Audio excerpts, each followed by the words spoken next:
उधर अबू जहल की बातें सुनने वालों में एक कुरैश का बहुत बड़ा फितना परवर, बहुत बड़ा फितीन आदमी नजर बिन हारिस भी मौजूद था। उसने जब ये वाकया अबू जहल की जुबान से सुना तो कहने लगा कि भाई देखो, जो कुछ मोहम्मद कहते हैं तुम उसे हल्के में मत लो, क्योंकि तुम कहते हो ये काहिन है। मैंने काहिनों को भी देखा है, लेकिन इनका कलाम काहिनों से बिल्कुल अलग है। तुम कहते हो ये साहिर जादूगर हैं, मैंने जादूगरों और साहिरों को भी देखा है, उनके नशिस्तो बर्खास्त उठने बैठने के तरीकों को देखा है। इनका उठने बैठने का तरीका बिल्कुल उनसे अलग है, किसी एंगल से नहीं लगता कि ये जादूगर है। और तुम कहते हो ये शायर हैं, तो शेरी औजान को भी मैं जानता हूं, इनका कलाम शेर भी नहीं है। ये उससे कहीं ज्यादा ऊंची बात है जो तुम समझते हो। लिहाजा मोहम्मद को हल्के में मत लो और कोई लास्ट इलाज करो। ये नजर बिन हारिस फिर ये करने लगा कि जहां रसूलुल्लाह सल्लल्लाहु ताला अलैहि वसल्लम लोगों को कुरान सुनाते थे, जब आप उठ के चले जाते थे तो नजर बिन हारिस आकर के वहां बैठता था और लोगों को पुराने बादशाहों की दिलचस्प कहानियां सुनाता था। लोगों को असफंद, यार और रुस्तम जैसे लोगों की कहानियां सुनाता था। और उसके बाद पूछता था, बताओ मोहम्मद की कहानी ज्यादा दिलचस्प है या मैंने जो सुनाई वो ज्यादा दिलचस्प है? तो लोग कहते थे, भाई तुमने जो सुनाई यार उसमें तो मजा आ गया।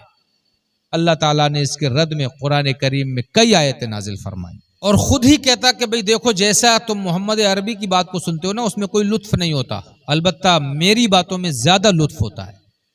अल्लाह ताला ने इसके रद में सूरह लुकमान में ये आयत करीमा नाजिल फरमाई, जिसका मफहूम ये है कि वो बिल्कुल झूठा है, कि ये दोज़खी है और उसका शुमार नुकसान उठाने वालों और बदबख्तों में से है। कुछ दिन तक ये सिलसिला चलता रहा। रसूलुल्लाह सल्लल्लाहु ताला अलैहि वसल्लम फिरौन, आदो, समूद और इन जैसी कौमों का तज़किरा करते, उनकी तबाही का जिक्र करते। उसके बाद ये आ जाता और उसके बाद असफंद, यार और रुस्तम और अजम के बादशाहों, हिंदुस्तान की बादशाहों का तज़किरा करता।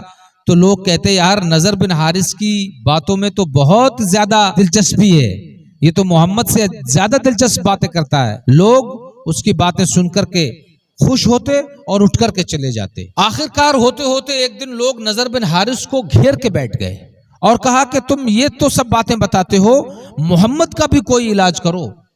तो नजर बिन हारिस पढ़ा लिखा, जरा सूझबूझ का आदमी था, मक्का में जिसकी कदर मंजिलत थी।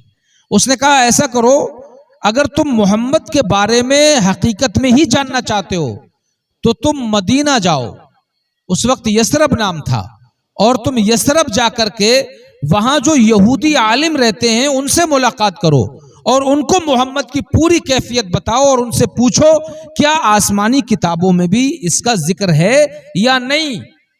वो तुम्हें पते की बात बताएंगे और फिर आकर के और फिर तुम्हें पता लग जाएगा कि मोहम्मद सच्चा है या झूठा है।